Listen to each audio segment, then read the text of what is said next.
So here we are at the start of the Sun, Mars, Cazimi. I've just lit the candle.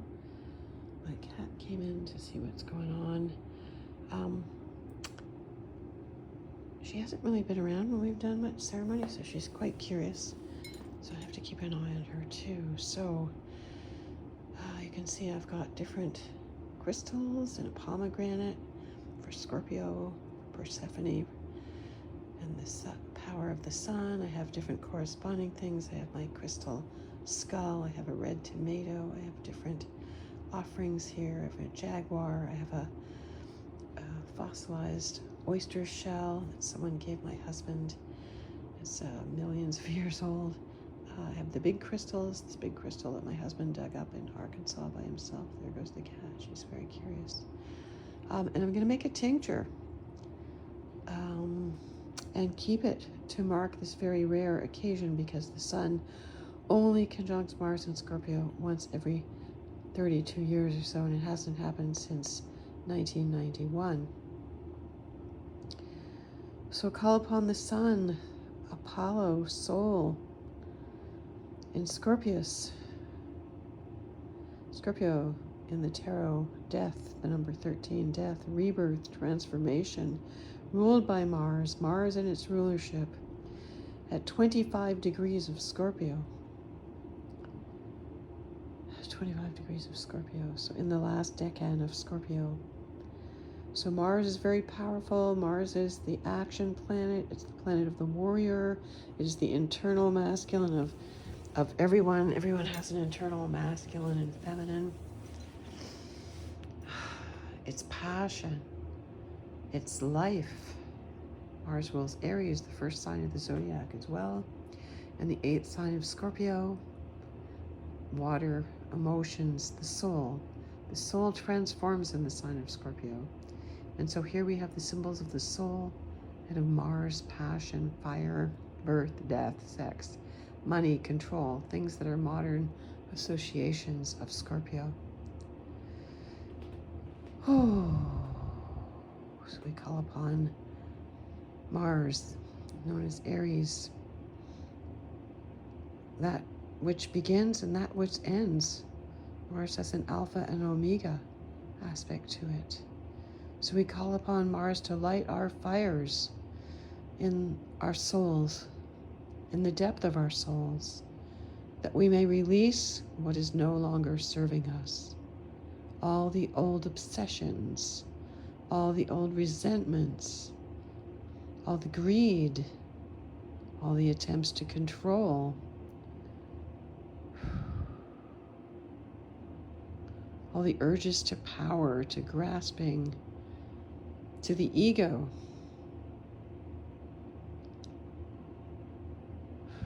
to being secretive, ruthless at its lowest level. Scorpio goes through 3 levels of consciousness. At its lowest level, that's when we think of it as the scorpion that stings. It's at its survival level. That's like the root chakra. That's base sexuality. That's where rape comes from. It comes from men who are unconscious and are just, energized from their root chakra. And it's basically a place of fear, because life itself knows it has time to reproduce. So all of the basest sexual energies, pornography, are associated with that lowest survival level of Scorpio. Men have ejaculations when they're dying because life wants that male seed to continue on its own ego and reproduce itself. There was a time when none of that was so, but we won't go there now. That's a mystery to be revealed. So Scorpio at its lowest level stings others, but then realizes that it only hurts itself. So Scorpio rises above that, and it's more aware, and it's identified with the eagle, which is identified with spirit, flying high, feeling all those emotions, but flying high above it, feeling that need to control, but containing it, and thereby it earns wings And it flies above all of that. It has wisdom and a higher perspective. And then Scorpio at its highest aspect is the phoenix, where it voluntarily dies and resurrects itself from its own ashes. It's immortal. And that's Scorpio at its highest level. So the ego never likes it, because Scorpio is always connected to the soul, and the soul knows what it needs to do. So even though our egos want certain things, our souls know what our journeys are. We do have free will. So it's frustrating if you're not aligned with what your deepest soul needs are. And then it feels like the Tower in the tarot, number 16, that shock when the ego falls apart, is destroyed, which is a necessary part of growth. We have to get beyond our egos. You know, when 9/11 happened, it was definitely America integrating that living archetype of the Tower and its Mars energy. And the Sun in the Tower is the number 19, the highest energy card in the deck. The Sun is the Sun is the Sun. It is the bringer of life. It is our star, one of millions of stars and billions of stars in the galaxies and the cosmos and all that is in the great universe and the great mystery. In the darkness of the void, that is the feminine. Water is consciousness. Everything arises from the dark feminine, from the void, that's the good dark. And so we call upon the powers of the cosmic void, of the great mother, of all that is. We might call her Dark Sophia, dark wisdom. Scientists are now discovering that space is not empty, it is very full. I think they used to call it the pleroma. It is full of potential. And so we want to go for that deep dive to connect with our souls with a passion that cannot be abated, with that fixed Scorpio energy obsessing for the soul to manifest what it came here to do, and to let go of anything that is standing in its way. So this is pure soul manifestation, letting go of Mars, which can be the ego and too defensive and just wanting to fight because it's still attached to its ego. When Mars gets to Scorpio, it knows it has to let go in order to grow. It has to let die in order to live. My shamanic teacher, Araya Mountain Dreamer, used to say that a woman, when she's in labor, dies to her old self and has to face death to give birth to her baby and to her new sense of self. She will never be the same once she births a baby, or even when she's pregnant. We won't go there either.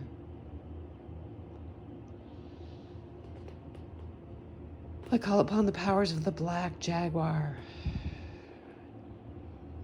The jaguar that barely manifests in the physical, according to a friend of mine who works with jaguar medicine, saying that the image that we see of the true black jaguar is only part of its true energy. And I call upon the crystal skulls and the 13 crystal skulls that hold all the knowledge and all the wisdom in the universe to be aligned once again in their circle of 12 crystal skulls that were once 12 enlightened women that came to Earth, that helped the first humans and maybe helped create the first humans, and the 13th central skull that was amethyst. May they all be aligned again in their proper place and order, and that we may be connected to them to bring down the higher wisdom to the earth so that humans can manifest their pure, highest soul potential and defeat the evil. Defeat the evil, dark forces in the world, that the ongoing fight of good and evil, but right now the evil seems to have really gained an upper hand. I was told that there are entities in space and all they do is eat other consciousnesses. That would be a very Scorpio, unconscious kind of entities. And we must rise above and be stronger and call upon the wisdom of the snake, of the anaconda who eats you when you take ayahuasca. Surrender to that snake wisdom and to let go. I always associate snakes with Scorpio. Snakes hibernate here in the north in the winter. But they're always birthing and dying and transforming and growing, shedding their skins. And we need to shed the old unconsciousness that is holding us back. We need to be fully conscious and fully compassionate, because Neptune is trining the Sun and Mars, and this makes this an extra special rare Cazimi with Neptune's influence there. Neptune in Pisces, the sign it rules. And Jupiter in Taurus, the ancient ruler of Pisces, now in Taurus, opposite. Earlier, but not quite opposite. And Uranus is in Taurus, is opposite this as well. So this is a major maximum time of change and transformation out of the darkness, of the hatred and the ignorance and the killing of the innocent and the bloodshed. That's lower Scorpio energy. We ask to transcend and transmute all of that dark warrior energy that reacts from fear. It's wounded.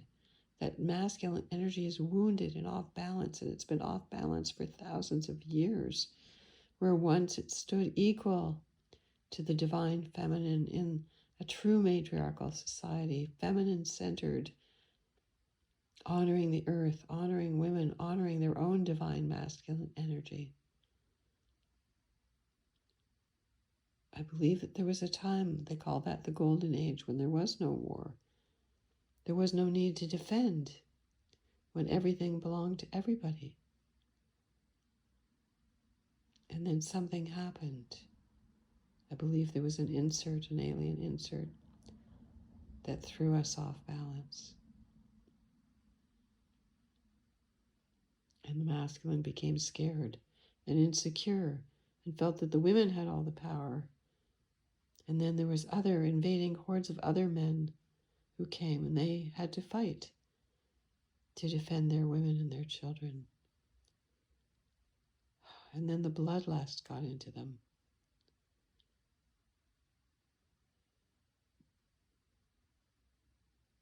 And women who have the blood of life within them, in their wombs, gave way on the outer level because that wasn't honored, to death and killing and war. And that's been going on for thousands of years. Much too long on this beautiful, beautiful planet.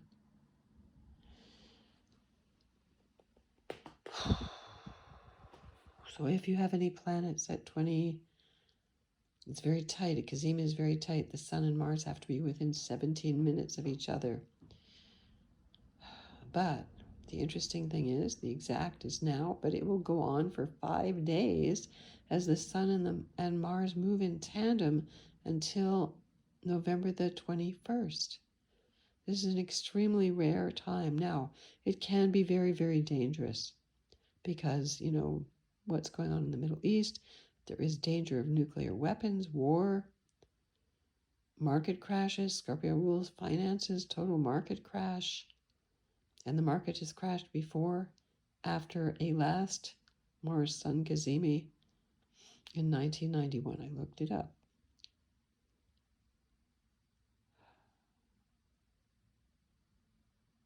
So we need to get centered in ourselves. We need to feel our souls and our backbones. We need to be able to focus with that fixed emotional power to transmute the lowest energy of sexuality to the highest, where it's really meant as spiritual manna, transmuted into love.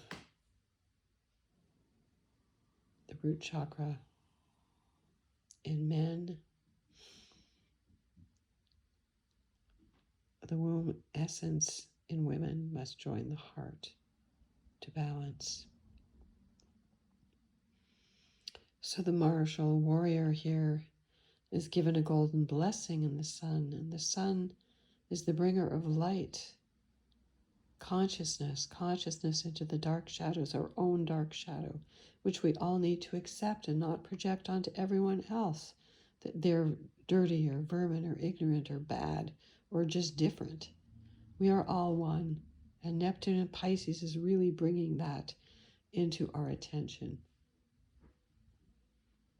Uranus and Taurus opposite the Cazimi is also telling us to understand that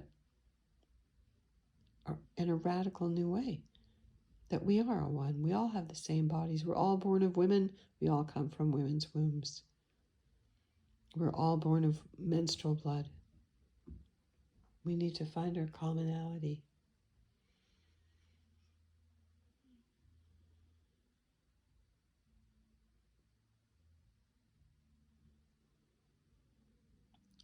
So today with the sun and Mars at 25 degrees, if you have any planets right at that degree, you will be personally involved. Now, I would only deal with conjunctions for this, not any other aspect.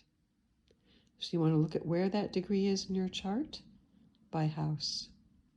And of course, if you have any planets there, of course, they would be personally affected. So then the sun and Mars are going to move forward together till 29 degrees over the next 5 days. So very, very powerful. So every day is a day to do ceremony, to see how you feel as the sun and the Mars move together to the next degree and the next degree and the next degree and the next degree.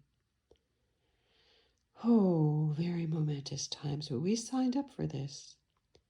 We signed up for this. And as we work together, I think especially this is Mars energy because the divine masculine is so off balance, so caught in the root chakra, so cut off from its heart, so afraid to expose its vulnerability. And as long as there's fear of death, you're not really living. There is no death, just change, another life, in another dimension. And we are multidimensional anyway. So no fear. So it would be good to cleanse with water. It would be good to make a list of letting go of whatever it is you need to let go and name it out loud. And we could use fire and water because the sun is fire. And I've used the pomegranate to represent water, the juice of the pomegranate here, Scorpio, the fruit associated with women's sexuality, actually. And the seeds of life, it could be considered both. Usually it's feminine. And that birth and death, it's Persephone in the underworld. So here we are in the underworld. And it's beautiful and it's dark. And all the souls of the dead are here. All of your ancestors. And you can connect with them now. And listen to them and ask them for advice and support. Being a warrior is important too. Being a warrior for the good things.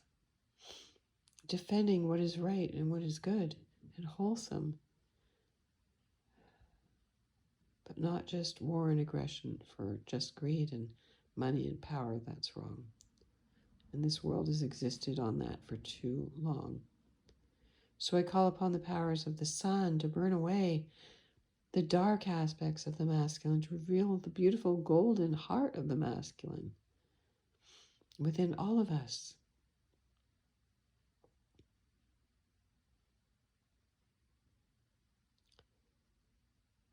To honor our hearts, to honor our souls, to honor our sexual natures in a divine way.